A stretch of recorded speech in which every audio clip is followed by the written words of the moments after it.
Welcome to Planting Joy in the Garden. Today, I will take you through a harvest in my small kitchen garden. I'm in zone 5, and I want to just walk with you as I harvest some things. This is kind of a last minute rush harvest because I'm expecting cool temperatures.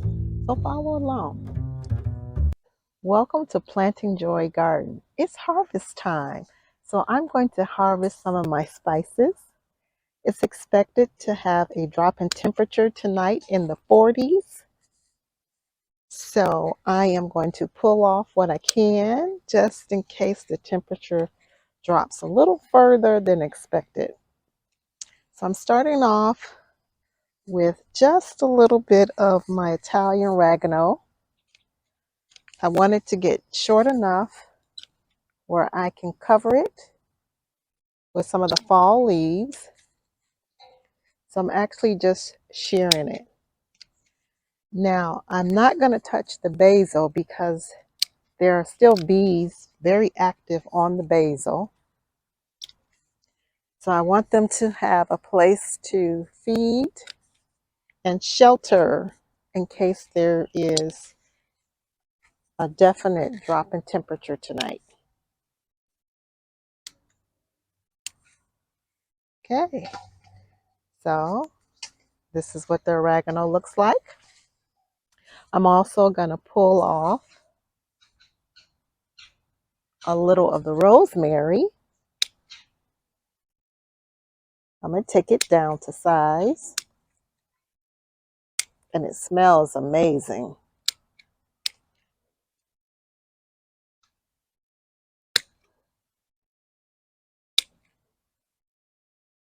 Okay, and here's the rosemary. And what I'll do is I will actually hang these upside down and to dry them.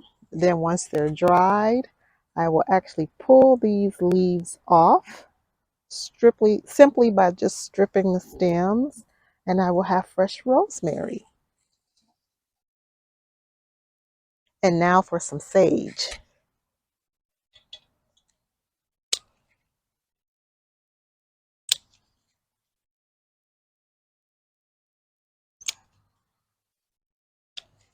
Okay, so with the sage, I'm basically giving it a haircut.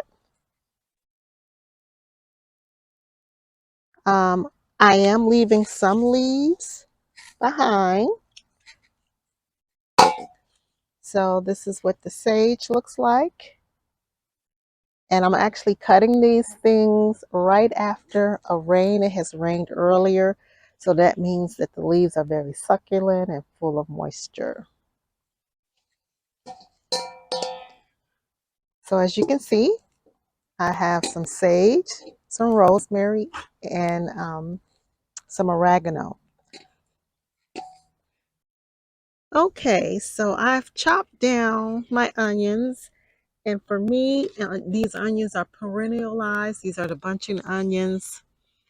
And I am going to leave some behind just to leave a home for insects. And I have more than I can use right now, so I'll be leaving some behind. Parsley, I prefer it as a fresh leaf. I don't like drying it, so I'm just going to leave the bush until I'm ready to just clean out this bed. Okay, so now I'm gonna harvest some of the remaining tomatoes here. I'm expecting the temperatures to drop tonight. So the best thing for me to do is to harvest what I can. Okay, so I'm just gonna actually take the truss of the tomatoes that are actually blushing. Uh, a lot of it, I do have a lot of fruit that hasn't even begun to turn.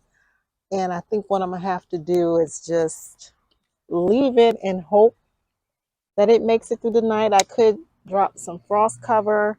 So like this is a nice big truss. There is some of the fruit changing color, so I will put it in the house in the windowsill in hopes of bringing it all to ripeness. So I'm gonna get what I can here.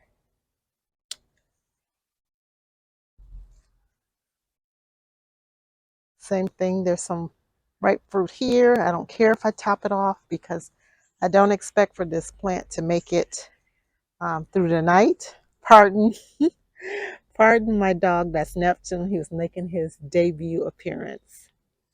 Okay, so we'll harvest what we can. And now I'm back at the squash. I'm gonna pull off what I can. I got a couple of nice size ones here. And I got some, while I'm at, I'm gonna clean this up a little bit. I got some nice size. I will take this off. You've seen me harvest squash before, but just in case my plant does not make it um, through tonight's frost. Well, it's not a frost. It's just going to drop down to the 40s. We generally don't have frost until we get down into the 30s. So let me see if I can get this out of here. Okay. Well, so here's one. Here's a really nice size one here that I want out. Okay. So 2 more squash I can add on. I still have flowers, and I also have some small fruit. Um, and if this makes it through the night, wonderful.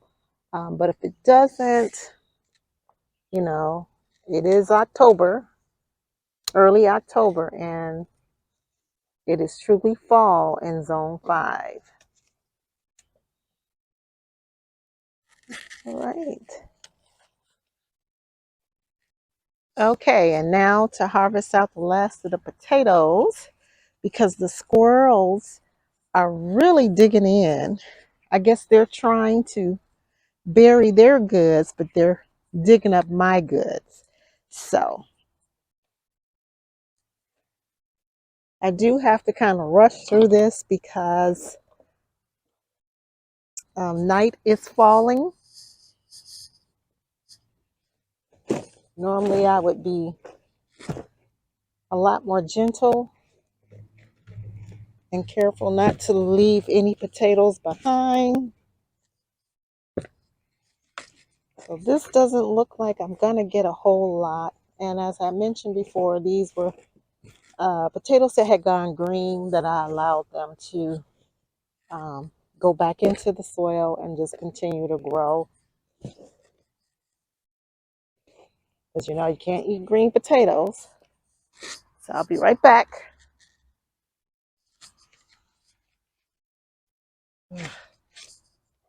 Okay, so let's take a look at how things are going. I had 2 grow bags, each had 1 potato, and this here, let me turn you around,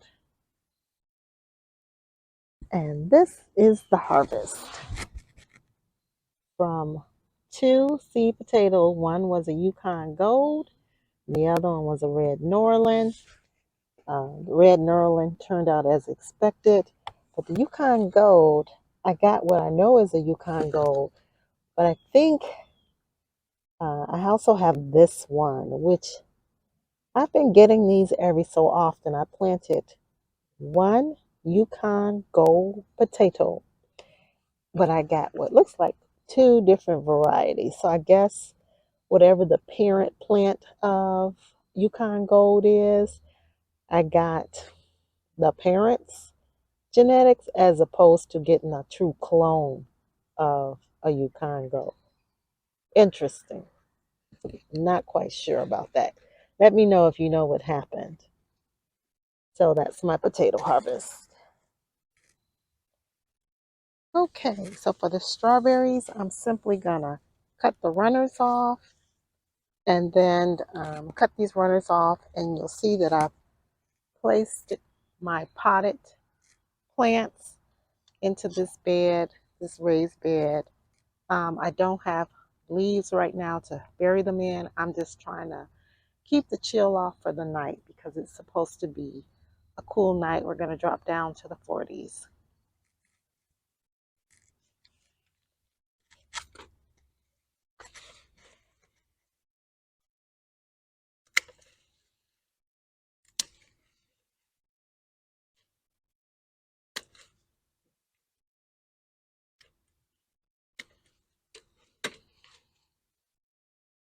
Whoa.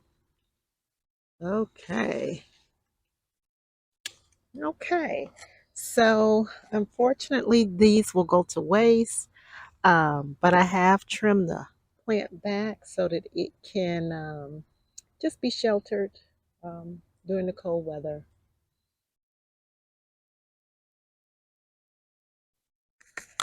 So I'm gonna just top off this raised bed using the soil from the potato grow bags. I will amend this by adding leaves for leaf mold and some additional compost, but it's an opportunity to fully top off this bed and it will have all winter. Um, I'll add compost and leaves to this to the top and allow it to break down all winter. So this bed is prepared to go to bed. I do have to wait till I have additional leaves um, to actually um, get this bed ready. So nothing goes to waste.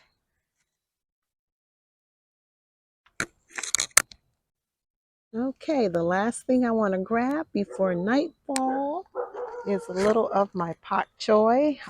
So, in this protected area, because it is fall and a lot of the plants that were providing shade, the ornamentals, are no longer here. So, I noticed that my bok choy, my baby bok choy, was getting sunlight exposure. And so it was starting to bolt. So, I went ahead and just pulled some of it off. I do have just a few more heads of bok choy remaining, and I'm hoping that it'll make it through the frost for tonight because I don't want to eat this tonight, but I'm glad to have it. So, night is falling. You get very little time in the garden at this time of year, and this is what I've been able to harvest. Pardon my dirty hands, but I got some pak choi. I was able to harvest some sage, some rosemary, and some oregano, which I will dry for seasonings. I was able to get a little yellow squash. I did pull off my tomatoes that were ready.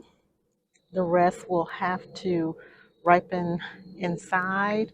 I pulled off some of the green onions, which I'll be chopping down to use as seasoning. And I was able to harvest the remaining parts of my red Norland and Yukon Gold potatoes. So this is what I harvested tonight from my small kitchen garden. The goal was to pull off as much as I can because we're expecting low temperatures tonight in the 40s. Um, so I do have other things growing. I have some arugula, which will not mind a light frost. I have some radishes that should do okay at 40-degree temperature. Some remaining Swiss chard. I do have my Swiss chard tower. Um, so I do have a frost cover, and I'm debating if I should put the frost cover on. We're supposed to get in the 40s, but it's not quite freezing. So I'm hoping that the Swiss chard will hold. I have run out of daylight. Uh, so it's approaching nightfall. I was able to harvest out my last few potatoes. I did put some of my potted plants down low in this raised bed, and I will throw a cover over them. My squash should continue to produce. It has little tolerance for cool temperature. It cannot take a full on frost or freeze, but it should make it through the night. And if it doesn't, it has yield. I did raise the soil level on this bed from soil from my potatoes. As I mentioned, potatoes were grown in compost, peat moss, and soil along with fertilizer. And I will be amending this bed the rest of the way to bring it to the full top, to the top level of the bed itself. I did harvest out some spices, although you cannot tell. I I did not pull anything from the basil because I noticed there's still bees on it. So I want to leave them something to eat. I did shear down my rosemary. I sheared down my rosemary there. I sheared down my oregano. Haven't done anything with the parsley. I did shear down some of the onions. I left the remaining because onions grow continuously here in zone 5, particularly bunching onions. They're pretty much perennial. Okay. And I did manage to harvest some bok choy. So I am just preparing for this drop in temperature and getting the garden ready. So I need to get my harvest inside and get working on my harvest. But I got a nice yield from my small kitchen garden. So I would encourage you to find joy in your garden, to go out and plant some food. You'll be surprised at how much you will yield. Have a great day.